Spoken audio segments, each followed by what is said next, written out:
Hola, bienvenidos. Good afternoon. Welcome to En Casa con la Plaza. This beautiful Monday afternoon, the day after Mother's Day, the day before Dia de las Madres. Okay, En Casa con la Plaza is our virtual programming, and you're welcome to. We're enjoying this program thanks to our sponsors, Union Pacific Foundation and Institute for Museum and Library Services. If you're on Zoom, welcome. Please, you could ask questions, make comments on the chat feature. If you're on Facebook, you could do the same on the comment feature. If you have questions, use the Q&A, use the chat. We want to hear what you have to say and the questions that you have for us. Let's see, at La Plaza de Cultura y Artes, we're closed today and tomorrow. We've been closed on Mondays and Tuesdays for the last couple of weeks, open from Wednesdays through Sundays from 12 to 5. All of our exhibitions are up, including Patriotism for Conflict, LA Memo, Going to the Olympics 1984 by Frank Romero. We have it on the second floor. We've had it up here for a couple months, and today we were graced by the artist Frank Romero and his wife, and Jim Garrison and his wife, who are the owners of the beautiful painting on the second floor depicting the 1984 Olympics, the carritos going by the 10 freeway. So I invite you all to come and check it out. On our Instagram page, we posted a photo just a couple of days ago, and it's something that I think you'll enjoy. Let's see, La Plaza Cocina, our museum and teaching kitchen, has been closed last week and this week as we're in the process of installing a brand new exhibition, Abuelita's Kitchen, Mexican Food Stories. We'll be opening up real soon, so look forward to that. With that, let me introduce to you Jimena Martin, our Director of Programming and Culinary Arts. Please join us, Jimena. Good afternoon. Thank you, Everardo. Yes, we are getting ready for our next show, Abuelita's Kitchen. And with that comes programming. So if you get a chance to sign up on our Facebook, we'll actually have a chance to have a plática y prueba de sabor a Puebla with Mercedes. Please look and sign up. And more class will be coming. We're slowly putting up on Eventbrite, but please take a look. Another person who will be teaching with us, again, through Eventbrite, through La Cocina in person, by the way, is our wonderful Wendy Centeno. Wendy. Oop. I'm here. Okay. Can't Hi, see everyone. You.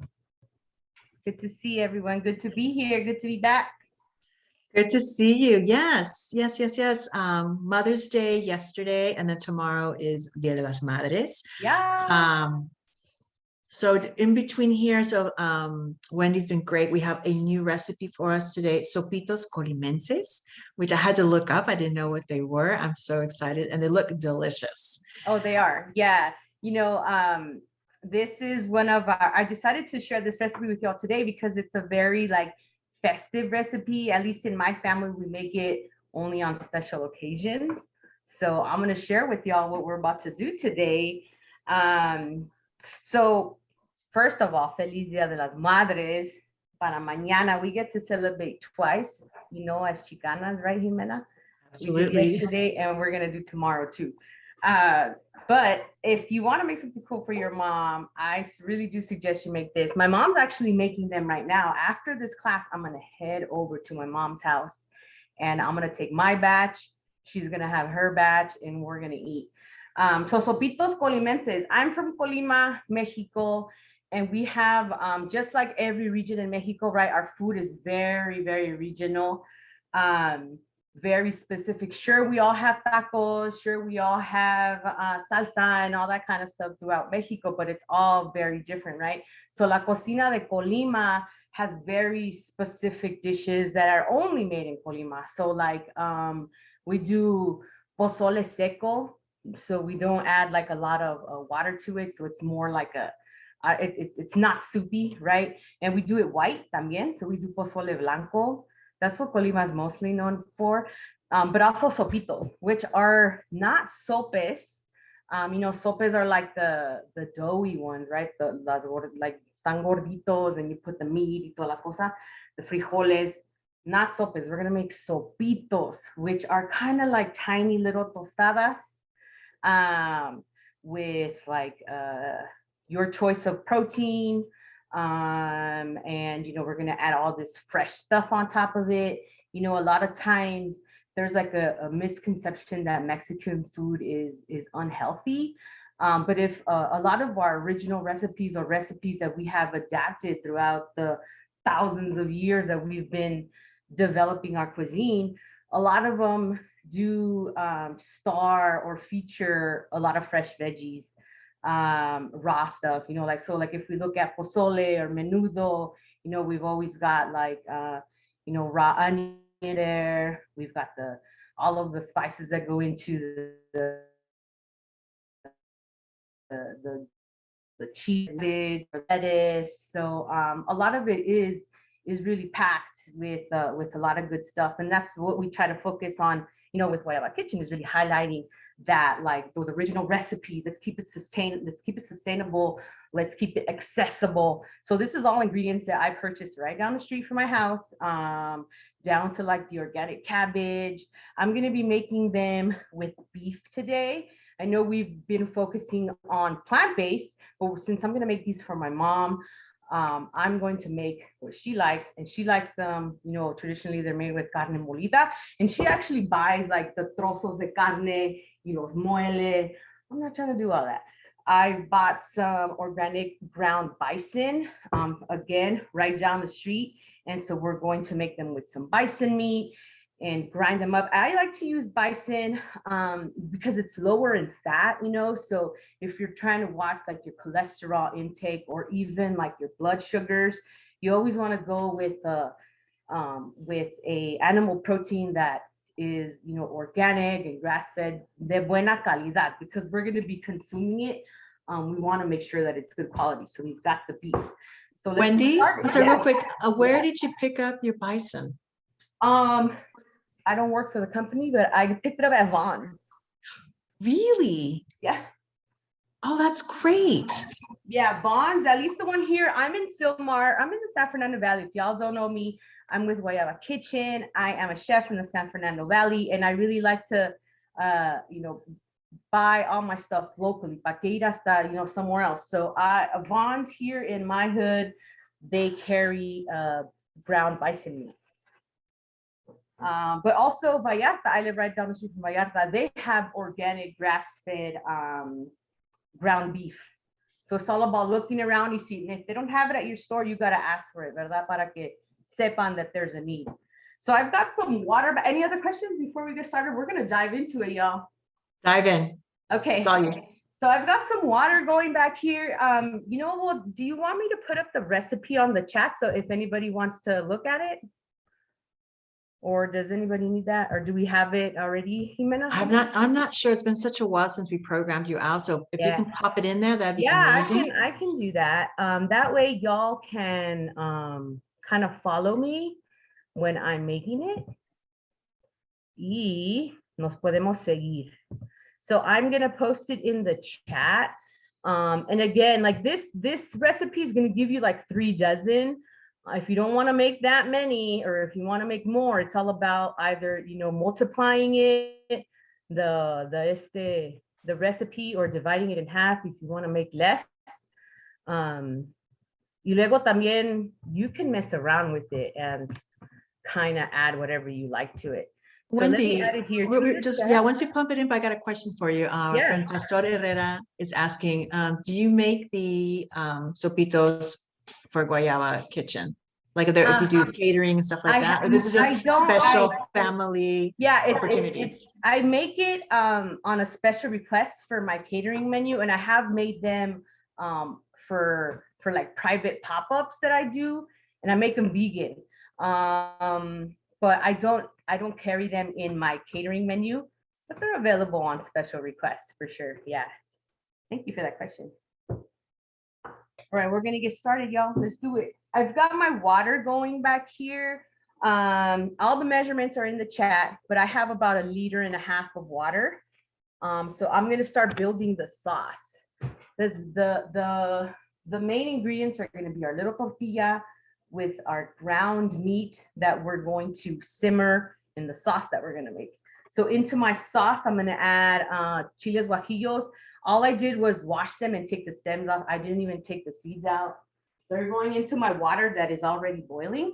I'm gonna add some garlic, And I have some Roma tomatoes. Those are going in there. And my heat is like at a medium, all right? I wanted to keep boiling because we're gonna add some carne. So I've got my, and if at any time, I'm like going too fast or no me entendieron, y'all didn't get it, just like, let us know. Type it in the chat or whatever y'all want, and we will address your question. I've got my carne right here. This is 1 pound of carne. So I'm going to season it up with some sea salt. We're going to add some comino. I'm adding about half a teaspoon of everything up in here. Some dried oregano. This oregano is from our backyard. Oregano is really easy to grow.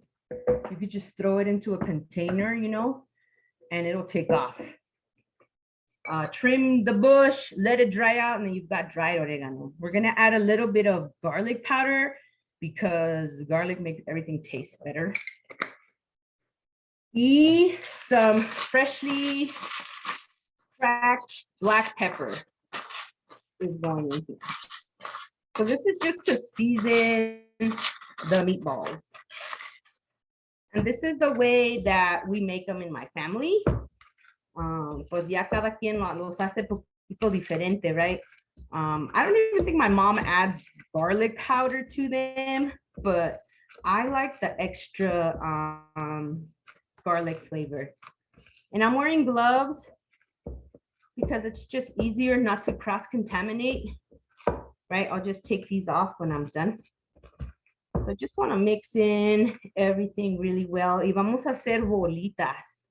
If I wasn't in a hurry, then I'd make them like grandecitas, kind of big, but we only have an hour. So I'm going to make these kind of small so that they cook quicker. So essentially this ground meat is going to also bring in flavor to the sauce that we're going to make. And you could totally make these vegan by using like your choice of you can use Beyond Meat or whatever kind of ground beef substitute that you use. Wendy, is there a traditional protein that's used in the sopitos? Like traditionally, what would be? Traditionally, it is ground beef, or like I said, my mom buys like I don't even know what cut of meat she buys. I want to say it's maybe a loin, and she just boils it. And then she grinds it just because she's like, I don't trust what's in here. So tenemos this going on. Our water is already boiling. And y'all, you're in for a treat because my mother just got home from Mexico. And you know what this is? This is cheese straight from the motherland. So that's going to go on top. So another thing that my mom does not do is she doesn't use one of these guys. She does them with her hands. Let me tell y'all, I don't like cooking with meat. I don't like getting it on my hand. So the less I can touch it, the better. So I'm going to use this little scoop, but you can totally use your manos, put some gloves on or como quieran and make little bolitas. We're going to keep it simple and we're just going to scoop these out and drop them into our boiling water. You got to make sure that your water is boiling when you add the bolitas so they can start cooking. Any questions so far? We're all good. Has anybody ever had these before? Is anybody out there from Colima? Where my Colima people at? Crickets. You know what? Not a lot of people are from Colima. I don't meet a lot of folks from Colima. We're a very small state. We are right next to Jalisco and Michoacan on the coast. Very hot, very humid, very tropical. And of course, it's beautiful. Well, then you have to come back. I know we already have you scheduled for classes, but maybe just do a sabor a Colima. That would be awesome. Yeah, that would be awesome. When we go out there, I try to, not do that. Bring back cookbooks and like, You know, cada vez que va la familia, like, you know, hook me up with a recipe or something, because they do things different in Colima. You know, they're also known for like their seafood, so a lot of shrimp, a lot of lobster, all that kind of stuff, because we're coastal. And also we're also known for our sea salt. There's huge farms in Colima that just gather sea salt. That'd be really cool for La Tiendita, you know, because we try to bring local things. And I think that'd be really a great component to add to it, you know, sal de Colima. Yeah. And I've actually got some here. So I did season my meatballs, but I'm also going to season the soup or the sauce base. So I'm just going to add about a teaspoon of that Colima sal. You know, we did a cooking competition, me and one of my cooking partners, a while ago, and we got disqualified. Well, because the whole thing was like, we have to use ingredients that are only native to this continent. And we used Himalayan salt. What? Pensamos, and we got disqualified. So now I'm like, I'm got a little bit of black pepper in here too. Now I'm like, I'm ready. When my sister just came back from Mexico like a few weeks ago, le dije, bring me some salt. They have it available here también, but you know. No, I gotta look for it. That's really interesting. I appreciate that note. Our friend, like at local stores, you know, sal de Colima. real quick, I have our friend Pastor Herrera who's watching. It says he's not from Colima, but goes to Colima regularly and has had great meals at El Mercado Constitución, including Sopitos. Yep. So you know what I'm talking about. Yeah, Sopitos, there's like dedicated colonias just for Sopitos.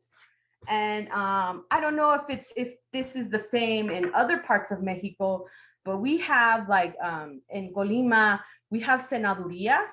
So like people open up their homes and sell like whatever their specialty is. So you can go to a place and they'll only sell Sopitos or only sell enchiladas. And we do enchiladas dulces, which is another like top-notch recipe. We make a sweet mole, you know, with either chicken inside or whatever protein you want to add. Really, really good. You've got spots that only do like el pozole blanco, el pozole seco. So los Sopitos, you know, if you go to Villa de Álvarez, which is also known for their paletas de, you know, sabores naturales, you can't go wrong with Sopitos and then a paleta after. But yeah, thanks for that. So while this is cooking, while that's doing its thing, we're really like the bolitas como están tan chiquita, like they're gonna cook pretty quick. I'm looking for my for my tomato to become really soft. And then we're going to blend it. We're gonna blend everything in there except the meatballs.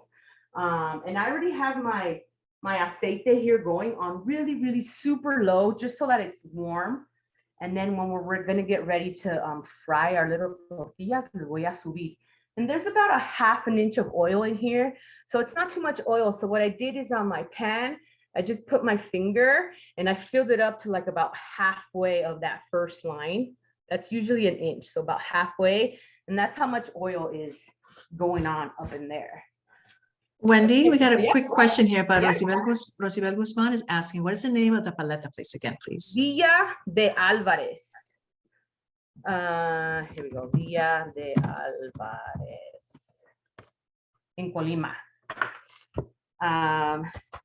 They have a lot of paleterias there, and they get really creative like with their flavors. And because Colima is so tropical, we grow like this like insane amount of fruit, like in the wild. Estás caminando like in the streets, you're like chilling, walking around, and there's like, oh, there's a mango tree, and there's like coconuts and all kinds of cosas, papayas.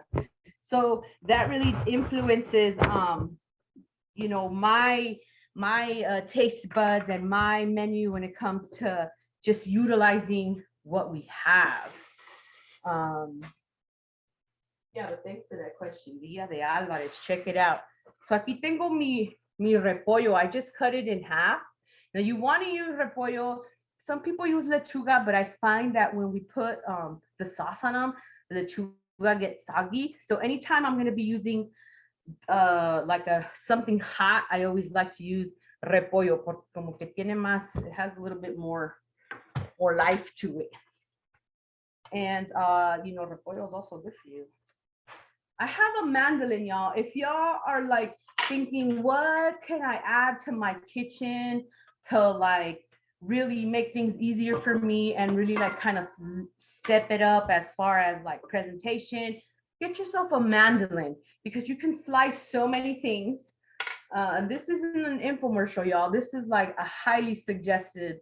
And this one I like it porque le podemos mover aquí la palanquita. You can move it around and you can move like the thickness.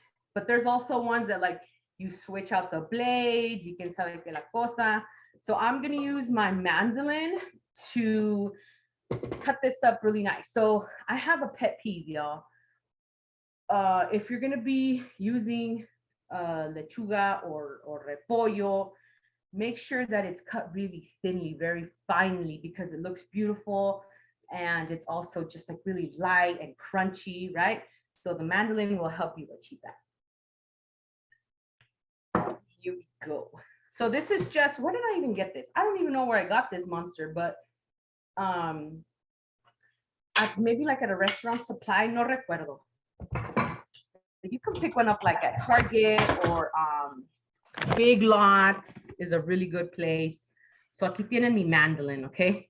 So I'm gonna kind of use it in a weird way. Usually I would use it like this and go like this, pero quiero que vean. So I'm gonna kind of see if I can do it this way. So I just cut this repollo in half and then I quartered it. And we're going to see if that's thin enough, and that's kind of thick. So I'm gonna make this smaller.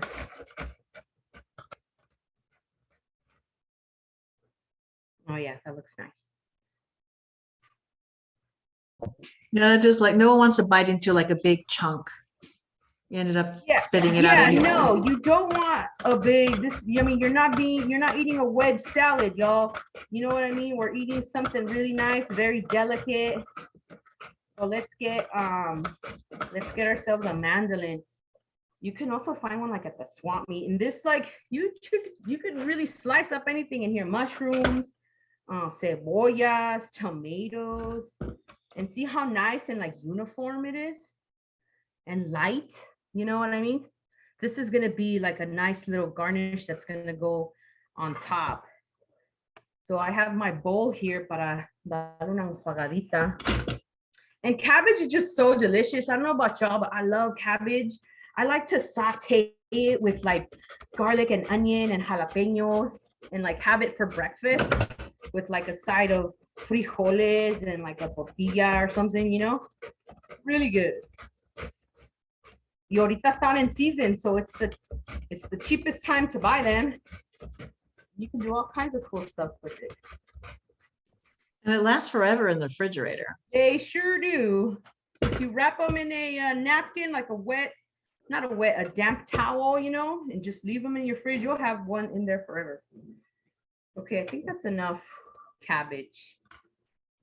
All right, and so I like to do all this prepping of the veggies while my sauce is cooking, right? We're multitasking so that everything comes together in the end. And then we can eat. Any questions so far? We are good. Follow along the recipe. So far, so good. I think we're just watching. You're so funny. I love watching you. You make it so easy.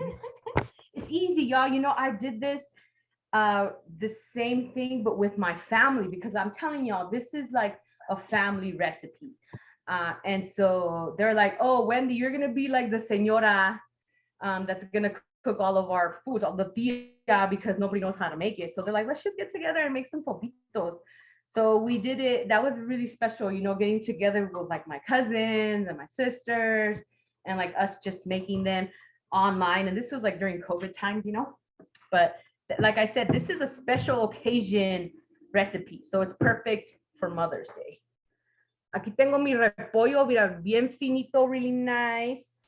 I'm going to rinse it and let it sit in some water so it can just stay crispy.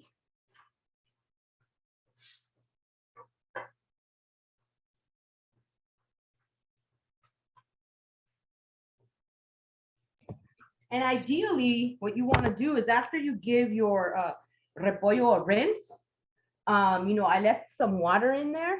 I mean, you can see, and stick it in the refrigerator so that, it's crisping up, it's getting nice and cold, and it'll be nice and crispy when you add it to your sopitos.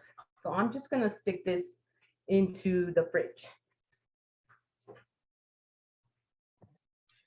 Wendy, you have all these amazing recipes. Is there a cookbook in the works? Is anybody in the family writing all these things down?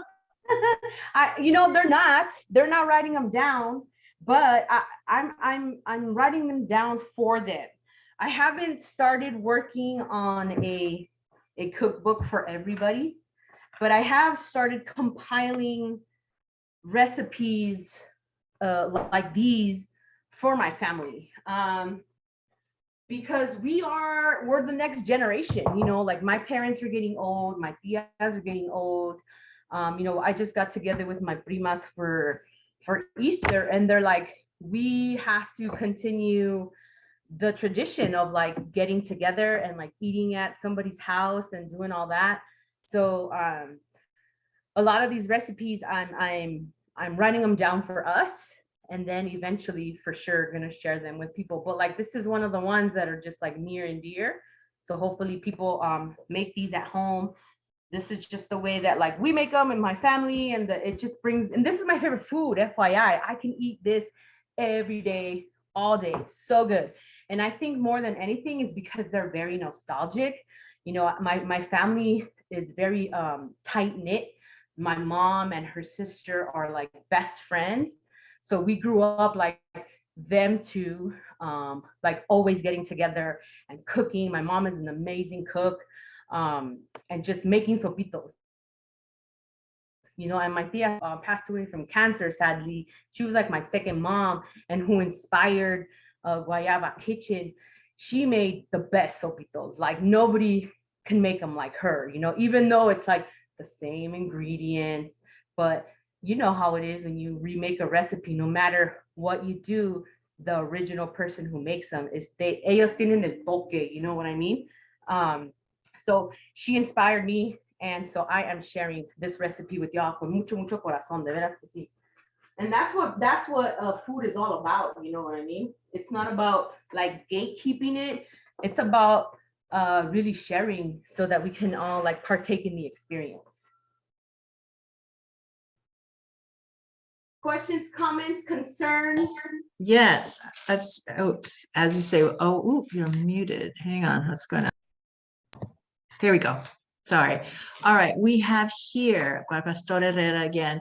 I guess you say she's great on the very inspirational chef, and you always bring it, Wendy. I love your energy. As a side note, Colima has excellent and delicious cocos. Do you use them in any of your recipes? Yeah, cocos are near and dear. Like I said, remember you have coconut trees growing everywhere. They make this drink in Colima. I think it's called tuba. They extract something from the coconut. I don't know what it is. So amazing. I don't use too much coconut in my recipes, but I love it nomás así, like scrape it off and put some chile and limon on it. I do like to make paletas with coconut también. In the summer, we bring out our little paleta cart, which was designed by a artist here in the Valley. Her name is Erica Friend. She's a muralist from the Valley. She just recently finished up one of like the largest murals here in the Valley. She, painted it really nice. So it's super cute. In the summer, we roll it out. Again, inspired by Villa de Alvarez, inspired by like mangos and all kinds of stuff, pitayas. So we'll have some paletas and bolis or hielitos, like we call them, available this summer. And definitely hacemos de coco. Cool. Well, we got Maria C. Carrillo says, I'm going to make these with my mom this summer. Thank you so much, Wendy. Yeah, Maria, thank you. I'm tasting it here. Le eché poquita más sal. Y'all saw that. I tried the caldito. It's tasting delicious. It's pretty much ready. And look how small the bolitas are. They're tiny. That was like a 1 ounce scoop that I made. I've seen recipes online where like they just make one big old bola, but these little bolitas se cocinan rápido. And the way that my mom would do them is when they're done, she would put them in the molcajete and grind them up. But of course, like we're gonna do it Chicano style, and we're gonna use a bean masher and a bowl. So aquí está mi aceitito ready to go. That's still boiling. Let's continue with the fresh veggies that we are going to add on top of our sopitos. We've got cebolla, and this is a red onion. You can use any kind of onion y'all want, of course. I like to use red, one, because it just looks beautiful, but also because the flavor is not so intense. You know, la cebolla roja or the purple onion or the red onion is a little bit sweeter, you know? And since we're gonna be eating it raw, I like to use this onion. So I just cut it in half from end to end. We're gonna do a dice, all right? I cut off the little piquito right here, and I'm gonna follow these natural lines and just make a cut. And I'm not cutting all the way through, I'm leaving some space. If you wanna get a little bit more detail on how to dice an onion, y'all, YouTube is your homie. Look up how to dice an onion. So I just went in, left a little bit here.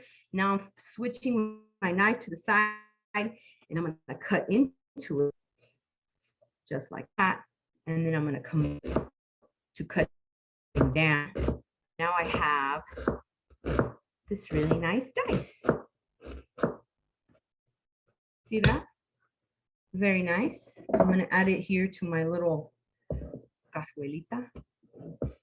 And the cool thing is, like, when my family was making these, my mom, I told you about BS, they're in the kitchen, right? We're little kids, they're laughing, they're talking about who knows what, the music is going, it's a vibe, you know? And so not only is this recipe amazing, delicious, but it brings that vibe, you know? And music, I mean, comida has the power to do that, to take you back.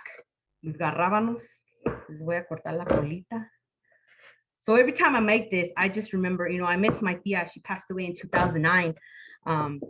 But every time I make this, it's just like, there we are, you know? We're gonna slice these, and you can use your mandolin for this too, y'all. We're gonna slice these up. Now, traditionally, te lo sirven así. They'll put this on top of your sopitos. But again, you know, we're doing this Chicana style. So I altered it just a little bit. I'm just gonna do one more cut on these and make them kind of the same texture as our repollo, right? So I'm just gonna stack a few of these on top of each other and do some slices. That way we don't have too many opposing shapes going on. Then your mouth doesn't know what to do. Does that make sense, y'all? So just making these little matchsticks. This is totally optional. You can leave them así redonditos.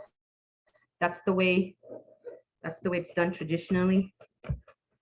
But again, Guayaba Kitchen is about, like, it's about tradition, but it's also about like identity and like and me, you know, as my experience as a food lover and how I appreciate it, you know. And this Wendy, is, Wendy, yes. how long has Guayaba Kitchen existed? And also share with our folks here the wonderful program you work with the youth. Yeah, so we've been around since my tia passed away. She, like I said, she was my inspiration. So when she passed away in 2009, Guayaba Kitchen was born in 2010, because she was like, tenía tantas ganas that like to keep going, you know, and she always encouraged me to do what makes you happy, to do what you were brought here to do, you know. So we've been around since like 2010. You know, we started off as just really small, sharing recipes, and then it's grown into now, you know, partnering with different organizations here in the San Fernando Valley to promote, you know, sustainable cooking, sustainable food. You know, right now I am teaching with Tia Chucha. I'm teaching with Ku, which is an indigenous youth group, and you know, they both focus on like cooking as a form of self-care. You know, through just like intimate conversation together to kind of feed of like come together for food. I feel like that's a very healing process for people to just put that effort into what you're making and then come together and eat together. You know, there's something healing. I don't know what the science is behind it, but there's something there, obviously, that's been passed down, you know, because food is a very important part of our culture. And it's like embedded in our genetics, you know. So whatever the science is behind it, it's about recreating that. And that's what we try to do with Guayaba Kitchen, is just getting people to feel comfortable and to feel excited and to feel just like we're about to grub right now. See that, y'all?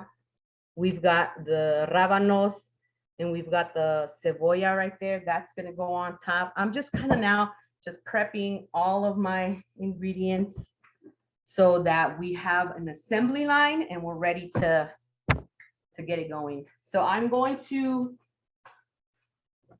despedazar some of this cheese that we just got from the motherland. I'm gonna be like Ina Garden. If you do not have cheese imported from Mexico, store-bought is fine. You can use a queso cotija, and it'll do the trick. I'm so envious. How does she able to smuggle it in? I know when I go down to buy the Guadalupe, there's a little ladies, there's a little tienda. When anybody goes, I say, go there. You can't miss it. They're off the road. And they make all these beautiful artisanal cheeses, like with leaves and in baskets. And I'm just like, how can I get these ladies up to Los Angeles and open up a cheese shop? I know there's like there's so many Mexican cheeses that we need to be adding to our charcuterie boards, y'all. Like my mom, her favorite snack growing up as a kid was, you know, she grew up in the rancho, so they would make their own cheese from the cows that they would milk. And her favorite snack was a taco de queso with honey. And I'm like, that's charcuterie, Mom. But try that. When you get your hands on some good, even if it's just like cotija, if you go to like any Mexican deli and you get like El Mexicano brand is really good when it comes to cotija. Make yourself a fresh tortilla and put some cheese and a drizzle of like any local honey. Amazing. Now in cocina, that's what I want to do. I'm still working on that because we do have a wine purveyor from for wines for By the Guadalupe. So that's easy. We got that. But I would love to do a cheese and wine tasting. Oh, to have different wines paired with the cheese, like the same way they do in Italy, the same way they do it in France. yeah. We do it in Mexico too. And just to have the cheesemonger come and talk about it. How is it made? Is it goat? Is it milk? Is, you know, and then have the right wine to go with it. So I have the wine purveyors. I'm still trying to figure out how to get the cheese over here. Yes, calling all cheesemongers that specialize in Mexican cheese, because we have so much and so many fruits and like meats and things to pair it with, like membrillo and you know, the classic cheese with guayaba. Amazing. So if you've never had cotija cheese, they also call this like queso de patas, pata cheese, feet cheese, because it smells like feet. And maybe it's an acquired taste, but I grew up eating this. Like I said, my mom's from the rancho. Every time she comes from Mexico, to get back to your question, how does she smuggle it? She takes a bunch of stuff to Mexico to give away And then so that's when she comes back, she doesn't have anything in her suitcase but a big like 25-pound round of cheese. And that's just the way she's always done it. So I don't, is it illegal to do that? I don't know. I don't know. I know some pork products are illegal, but I don't know about the dairy, but. Quien sabe? Well, you know what? Sorry, USA, but the cheese is here to stay. Sorry, customs. So I got a little bit of queso right here. La voy a desbaranar just a tiny bit. It smells amazing, y'all. But I'm telling you, just get your hands on some cotija and you'll be fine. Ahí estamos, ahí estamos. Okay, so we've got the sides that we're gonna add. And I'm gonna keep this separate because, you know, there's always that one person in the family that doesn't like cebolla, so I'm not gonna mix it in. Okay, ahí está. So it's time, y'all. We've got our caldo back here, our soup base. Our sauce is still doing its thing, doing beautifully. If you want this to be spicy, it's not spicy. You know, chile guajillo is not spicy at all. But if you want it to be spicy, you can add chiles de árbol up in there, you know, to get a little spicy. I'm going to grab everything. Let me put a little here so I can show you what I'm gonna do. Any questions so far? We're all following along. We're all good. We're making this in real time. This is how long it's gonna take y'all to make this. Yeah, Rosibel Guzman says, ooh, that sounds so good. Yes, delicious. Okay, so we've got, this going on. Okay, it looks just like meatball soup. We're gonna take, with my slotted spoon here, I'm just going to take out the tomates, the chiles, and the, ¿cómo se llama? The ajo, the garlic, and we're going to grind those up. And I don't make these too much. It's a lot of steps, you know what I mean? I think that's why we don't make them too often, because it's like, y ahorita it's not a big deal because I'm just making a little bit. So imagine making this for like 30, 40 people, you know what I mean? And everybody eats, at least me, y'all, I can eat like, on a bad day, maybe like 12 of them in a sitting. I'm not ashamed, y'all. No tengo vergüenza. Because they're so tiny también. Okay, so I'm putting igual some of this little juguito just to blend it in. We're not gonna add any more water to it or nada. We've got plenty of sauce going on. All right, and don't mind my coughing dog in the background. I have a 17-year-old blind, deaf Chihuahua that sometimes makes its way to the kitchen, hoping que se me caiga algo. Okay, I've got it all right here. I'm going to blend this till it's very well blended. I don't want to see any chunks of anything, okay? And what I just also did is, remember when we started cooking, I told y'all that I had my aceite, my oil on very, very tiny, very low. I'm gonna bring it up to medium now so that it can start heating up. And this is a cast iron, so this gets really hot very quick. So if you're gonna be frying, use yourself a cast iron. Perfect. Okay, here we go, y'all.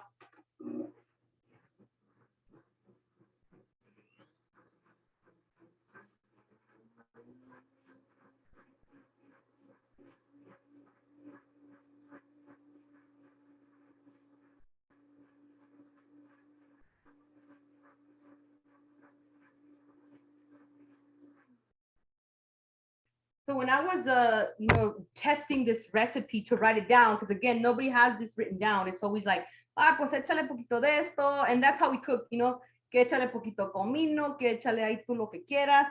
So I made this and writing down step by step, how much que le estaba echando. And so I was making my sauce, And I'm like, man, the sauce, like, no sabe igual. It's missing something. Like, what's going on? What did I do?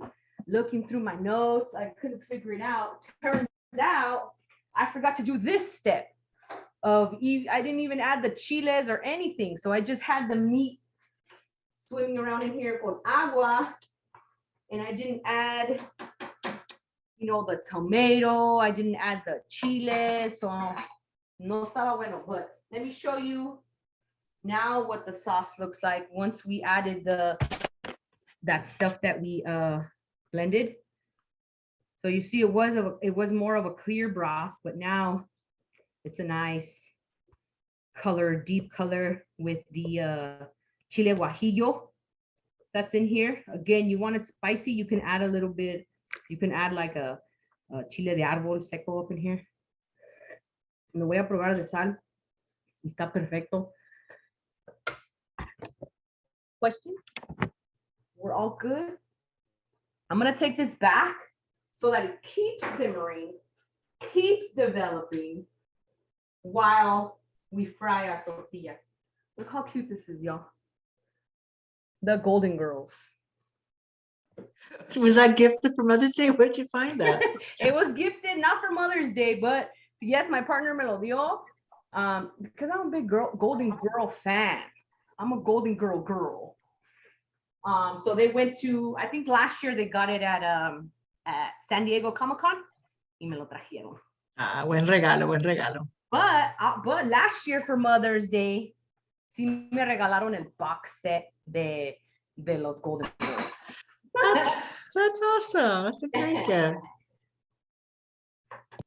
All right, so I'm gonna let that keep simmering, keep developing. The more we let our sauce cook, the better, right? Sauces that you let them develop, they're just so rich.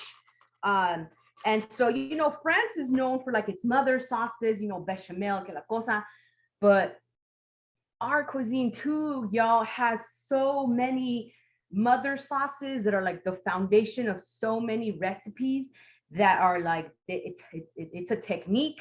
You have to be somebody that knows what they're doing, but also like somebody that knows how to develop those flavors. And we know that by letting it sit, letting it boil away all day and kind of doing its thing, we know that that's how we create good food. I've got my little tortillitas. You see, these are just like the taco ones, and they're still warm. I got these at Vallarta right before class. They're still warm. I'm going to start frying some. So in a plate, you have a plate completo viene con like 7 of them. So we're gonna make one plated plate. I could see what I've just got my tongs here.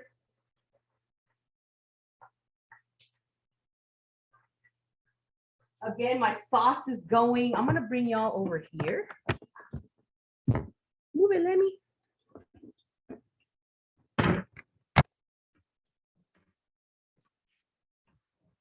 Okay. We see our sauce simmering away. We've got our tortillas here. Y aquí tengo un bowl with some paper towels that I'm going to use to put my tortillas in there. So you have to have the assembly line going, okay? This makes the process so much easier. Especially, again, if you're going to make these for a lot of people. The oil is nice and hot. If you put your tortillas in and you don't see any bubbling, then your oil is not hot enough. You always want to make sure your oil is really nice and hot because otherwise your ingredient is just going to be kind of like swimming in oil and absorbing it all, where we want it to get nice and crispy pretty quick. So we're going to fry these. Yeah, go ahead. I'm sorry. Rosita Guzman is asking what type of oil are you using? This, oh, good question. This is grapeseed oil. You can use avocado oil or any like high temperature frying oil. You know, you can use, of course, in my family, they would use corn oil or vegetable oil. I'm trying to stay away from that. I'm trying to use an oil that's lower in saturated fats, you know, because that's a big problem in our family. I mean, not only in our family, but in our communities, heart disease, you know. So we're trying to find a better burning oil. So I'm using grapeseed here, but avocado would go perfect. Don't use olive oil porque se te va a quemar. And olive oil, burnt olive oil is not the business, y'all. Olive oil is more for like, you know, a light saute or like a finishing oil or to make a like a vinaigrette or something. Not too much for cooking. If you saw when I added my sauce, I didn't strain it or anything. You don't need to strain it. Just blend it really well. This is not a delicate sauce like mole or something where you would have to strain it so that it's very silky. This is a very forgiving mother sauce. You can also use this like base sauce with the guajillo, oregano and comino and garlic. You can use that as a base sauce if you're gonna saute like como se llama, nopales or any kind of like guisado with veggies, you know. It's a mother sauce.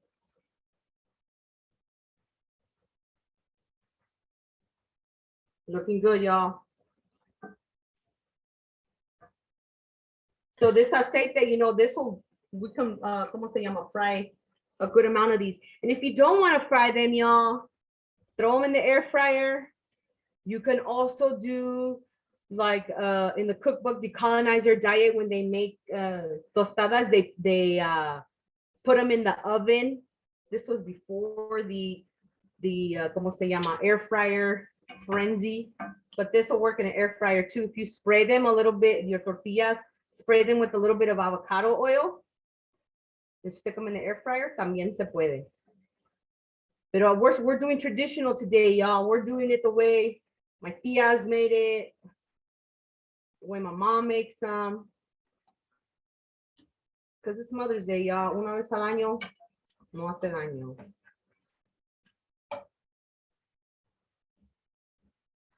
And this is going to be dinner tonight. I told you I'm going to take these to my mom's.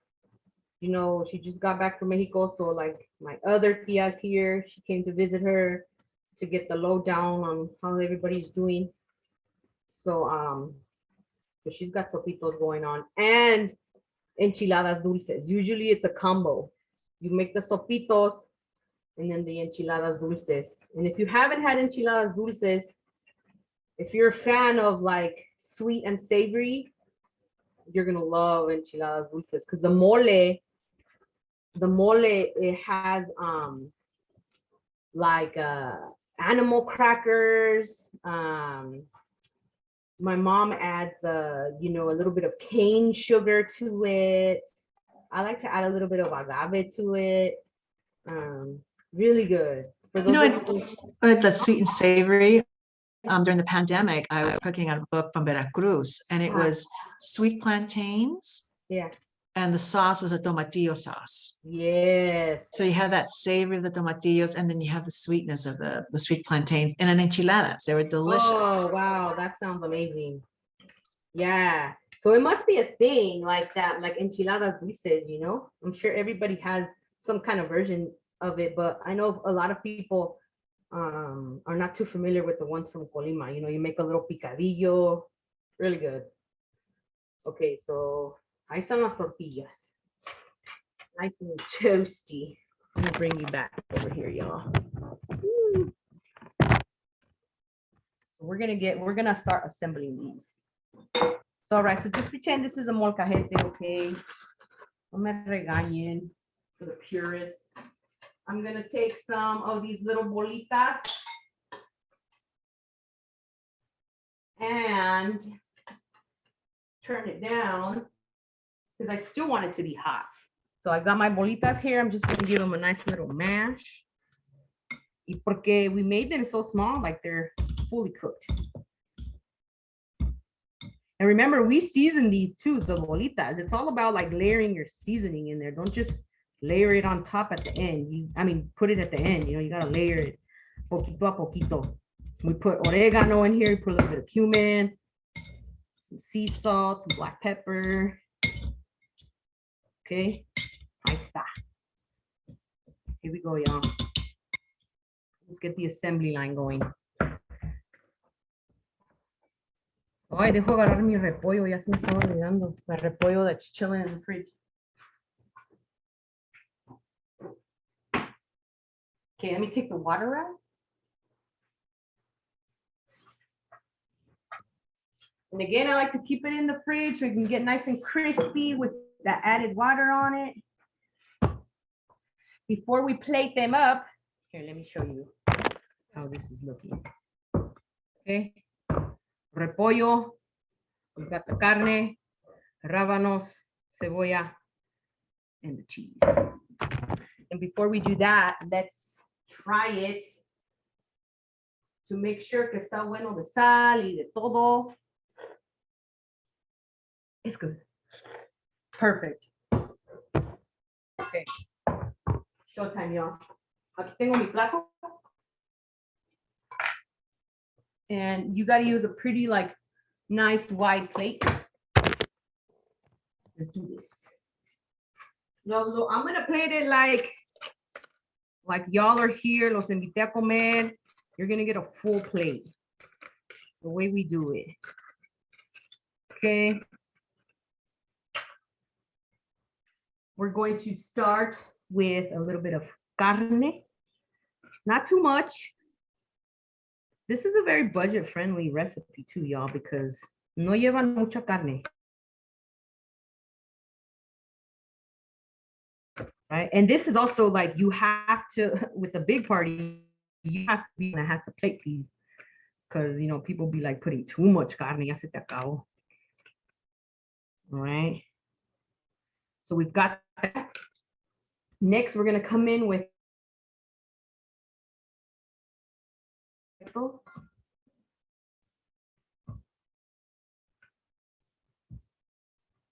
nice little fresh on top to help with the digestion, get that fiber going. Okay, we're going to come in here with the cebolla, sprinkle it around, and then the rábanos.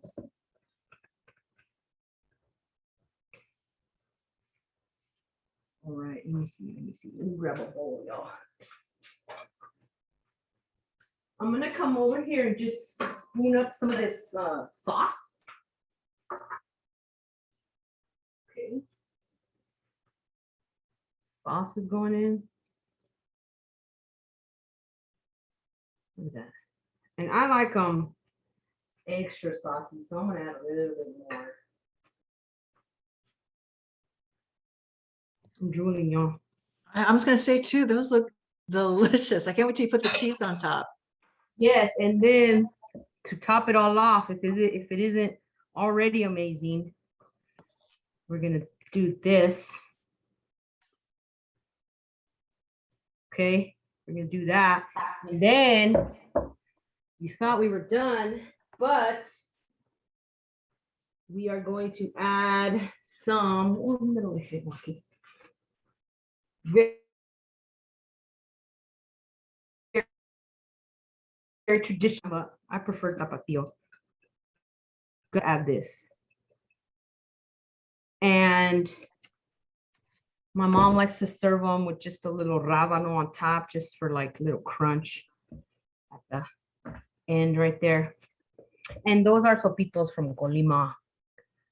Those Mother's look Day. amazing. And you were amazing. You did it in under an hour. Yeah. You're a rock star on that. Yeah. I don't know. I'm hungry. I know. I'm sure they look amazing. Oh, wait, bájale un poquito because I was gonna take a photograph. Hang on. Okay, say sopitos. All right, thank you. Yeah. As always, a pleasure, Wendy. I look forward to working with you now that Cocina is open. We have some dates lined up. Please look on our Cocina website, on Eventbrite. We're slowly populating the calendar, so don't miss out. Miss Wendy's going to be teaching amazing, beautiful classes, and bring that energy and bring her Colimense spirit to Cocina and teach us even more so. En todo caso, happy Dia de las Madres mañana. Thank Again, you. always a pleasure. Thank And con eso le paso a mi compañero Averaldo. Well, I want to see how you eat them, Wendy. Okay. All soap, they're all got that soap on top. Do you pick them up with your fingers? Do you use? Let me show y'all. Let me show y'all. me Yeah, too. I was just gonna say, you gotta know how to eat these like a colimense too. You know, I did a fundraiser at my son's school this weekend, and we did tostadas, and some people had never eaten a tostada. They're like, how do you eat this? I'm like, yeah, maybe some people don't know how to eat certain foods. Get a sopito, and you're gonna crack it in half and put it on top of each other like that. Okay. And then,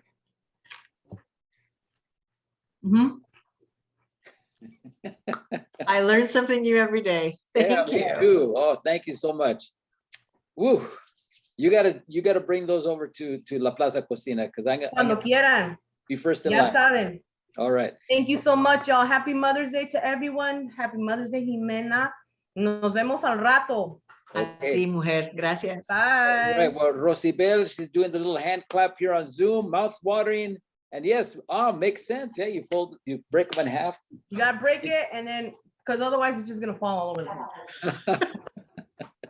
And Chispa Hills, Holly Lynn Purser, thank you for joining us. She says, wow. And I say the same thing. Wow, that was incredible. Well, thank you, Jimena. Thank you, Wendy.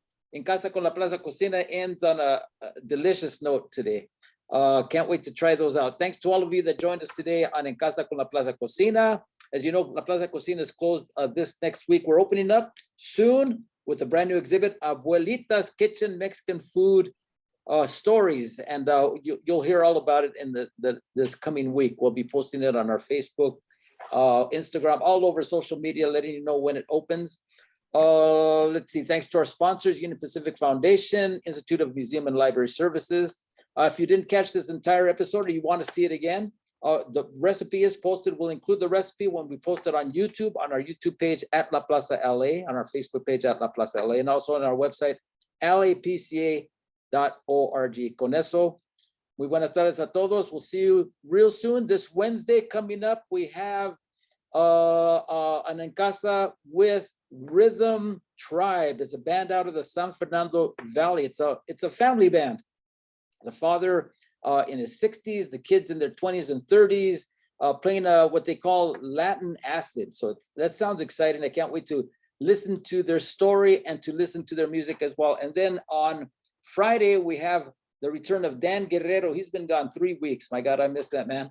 But he'll be with us with Carmelita Tropicana, a performance artist. Can't wait to meet her as well. So can't wait for all of you to join us back on En Casa con la Plaza. So we'll see you soon. Muy buenas tardes a todos. Bye-bye.